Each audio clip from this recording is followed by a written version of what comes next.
Tesla met en œuvre des restrictions de drones à Giga Shanghai, suggérant des essais en cours du modèle 3 Heartland. Donc, selon les médias locaux, Musk était sur place pour voir les premières unités sortir de production le 1er juin. Il semble maintenant que Tesla ait commencé à tester le nouveau modèle 3 sur le terrain à Giga Shanghai avant ses débuts officiels.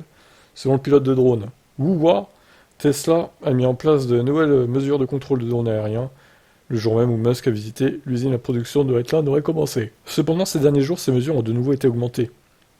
Wu Hua expliquant que la zone de contrôle autour de l'usine a été étendue et que la hauteur de vol a été limitée à 30 mètres, avec de fortes interférences de signal.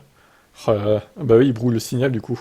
Lors de son dernier vol de drone intitulé Usine inaccessible, Wu Hua a dû s'installer et décoller à environ 2 km de l'usine. S'il essayait de s'approcher, le signal se dégradait et perdait toute transmission vidéo. Oh. Le pilote de drone explique également ce qui a été mis en place va au-delà des mesures typiques de contrôle de drone en Chine et dit qu'elles ont été mises en place avec l'approbation du gouvernement local. Tesla ne travaille pas seulement avec le gouvernement local sur les restrictions, Wu Hua affirmant que le fabricant de drones DJI devrait également être impliqué. Ah ouais, ça va loin quand même. Même le fabricant interdit le drone de survoler l'usine, quoi.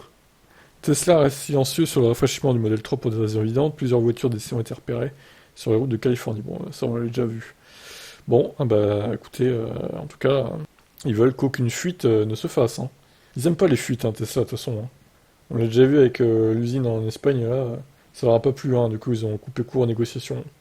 Bon, en vrai, même si, concernant l'usine, s'ils avaient été vraiment intéressés pour aller là-bas, même pour une fuite, ils auraient pas coupé court. Hein.